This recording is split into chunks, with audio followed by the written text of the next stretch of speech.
ಎಲ್ಲರಿಗೂ ನಮಸ್ಕಾರ. ನಮ್ಮ ನಾಲ್ವಡಿ ಕೃಷ್ಣರಾಜ ಒಡೆಯರ್ ಕಟ್ಟಿಸಿದ KRS ನಿರ್ಮಾಣದ ಸತ್ಯಗಳು ಹೇಳಲೇಬೇಕು ಗೌರವಾನ್ವಿತರೆ. ಒಂದು ಸಲ ನಮ್ಮ ನಾಲ್ವಡಿ ಕೃಷ್ಣರಾಜ ಒಡೆಯರು ನಮ್ಮ ಜಿಲ್ಲೆಯ ಕಡೆ ಸಂಚರಿಸುತ್ತಾ ಬರುತ್ತಿರುವಾಗ ಇಲ್ಲಿನ ಬರಡು ಭೂಮಿಯನ್ನ ನೋಡುತ್ತಾರೆ. ಮತ್ತೊಂದು ಕಡೆ ಯಾವುದೇ ಉಪಯೋಗಕ್ಕೆ ಬಾರದ ಹರಿಯುತ್ತಿರುವ ಕಾವೇರಿ ನದಿಯನ್ನ ನೋಡುತ್ತಾರೆ.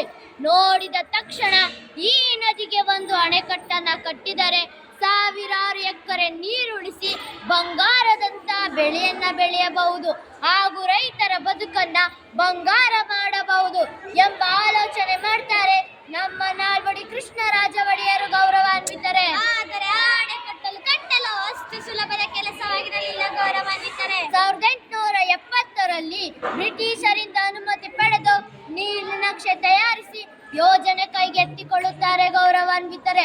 ಆದರೆ ಅಣೆಕಟ್ಟನ್ನು ಕಟ್ಟುವ ಸಂದರ್ಭದಲ್ಲಿ ಹಣದ ಸಮಸ್ಯೆ ಎದುರಾಗುತ್ತದೆ. ಆಗ ನಮ್ಮ ನಾಲ್ವಡಿ ಕೃಷ್ಣರಾಜ ಒಡೆಯರಿಗೆ ನೆರಳಾಗಿ ನಿಂತವರು ಮಹಾರಾಣಿ ಪ್ರತಾಪ್ ಕುಮಾರಿ ಅವರು ಗೌರವಾನ್ವಿತರೆ. ಇಂಗ್ಲಿಷ್ ನಲ್ಲಿ ಒಂದು ವಾಕ್ಯವಿದೆ ಗೌರವಾನ್ವಿತರೆ. Behind every successful man there is a woman. Behind every successful man there is a woman. ಒಂದು ರಾಜನ ಉಳಿವು ಆ ರಾಣಿಯರ ಕೈಯಲ್ಲಿದೆ ಗೌರವಾನ್ವಿತರೆ. ಇಂತಹ ಸಂಸ್ಥಾನದ ಮಹಾರಾಣಿಯವರಾದ ಪ್ರತಾಪ್ ಕುಮಾರಿ ಅವರು ಪ್ರಸಿದ್ಧಿಗಾಗಿ ಅಪಾಪಿಸಲಿಲ್ಲ, ವೀರ ಕಚ್ಚೆ ಹಾಕಲಿಲ್ಲ, ಹಿಡಿಯಲಿಲ್ಲ, ಸಿಂಹಾಸನ ಏರಲಿಲ್ಲ, ಕುದುರೆ ಸವಾರಿ ಮಾಡಲಿಲ್ಲ, ಯಾರ ಜೊತೆಗೂ ಕತ್ತಿ ಹಿಡಿದು ಯುದ್ಧ ಮಾಡಲಿಲ್ಲ.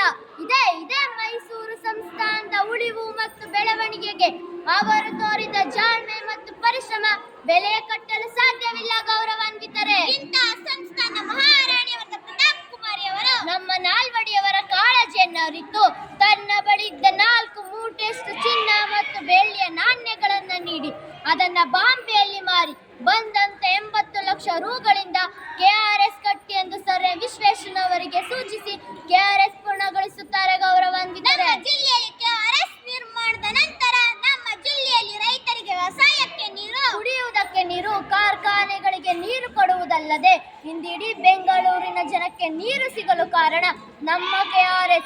ಈ KRS ನ ಭಗೀರಥ ನಮ್ಮ ನಾಲ್ವಡಿ ಕೃಷ್ಣರಾಜ ಒಡೆಯರು ಗೌರವಾನ್ವಿತರೆ. ಒಂದು ಸಲ ಒಂದು ಹಳ್ಳಿಯಲ್ಲಿ ಬರಗಾಲ ಬಂದಾಗ ಆಗ ಆ ಊರಿನ ಪುರೋಹಿತರು ಆ ಊರಿನ ಪಟೇಲರನ್ನ ಕರೆಸಿ ಊರಿಗೆ ಬರಗಾಲ ಬಂದಿದೆ, ಈ ಬರಗಾಲವನ್ನ ನೀಗಿಸಬೇಕೆಂದರೆ ಊರಿನ ಮಾದಮ್ಮನ ಮಗಳನ್ನ ದಾಸಿಯಾಗಿ ಬಿಡಬೇಕು ಎನ್ನುತ್ತಾರೆ.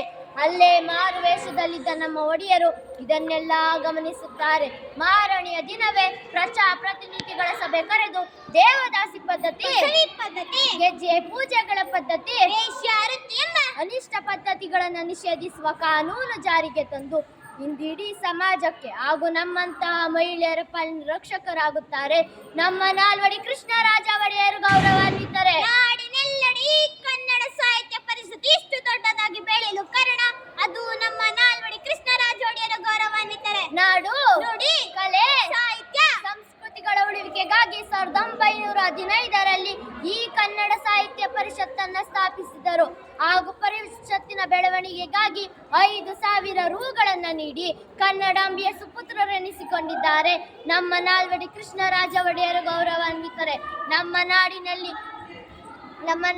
ನಮ್ಮ ನಾಡಿನಲ್ಲಿ ಪ್ರತಿಯೊಬ್ಬರೂ ಶಿಕ್ಷಣ ಕಲಿಯುವಂತಾಗಬೇಕು. ಶಿಕ್ಷಣ ಎನ್ನುವುದು ಕೆಲವರ ಸೊತ್ತಾಗಿದ್ದ ಆ ಕಾಲದಲ್ಲಿ ಯಾವುದೇ ಜಾತಿ, ಧರ್ಮ, ಮತ ಸರ್ವರಿಗೂ ಸಮಾನ ಶಿಕ್ಷಣ ಸಿಗಬೇಕೆಂದು ಕಡ್ಡಾಯ ಶಿಕ್ಷಣ ಜಾರಿಗೆ ತಂದು ಶಿಕ್ಷಣದ ಕ್ರಾಂತಿ ಪುರುಷರೆನಿಸಿಕೊಳ್ಳುತ್ತಾರೆ ನಮ್ಮ ನಾಲ್ವಡಿ ಕೃಷ್ಣರಾಜ ಒಡೆಯರು ಗೌರವಾನ್ವಿತರೆ.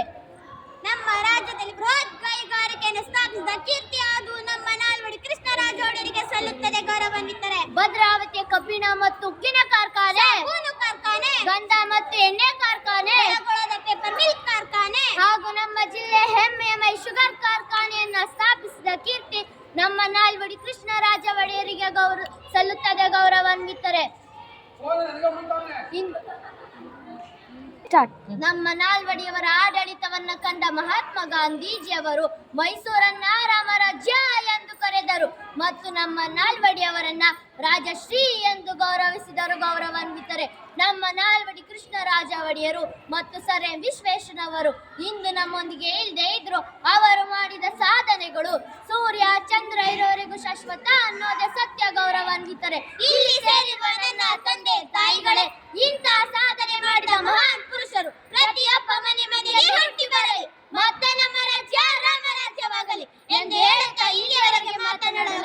ಮಾಡಿಕೊಟ್ಟ ಕನ್ನಡದ ಕಲಾ ಮನಸ್ಸುಗಳಿಗೆ ವಂದಿಸಿ ನಮ್ಮ ಮಾತುಗಳನ್ನು ಮುಗಿಸುತ್ತಿದ್ದೇವೆ. ಜೈ ಹಿಂದ್, ಜೈ ಕರ್ನಾಟಕ ಮಾತೆ, ಜೈ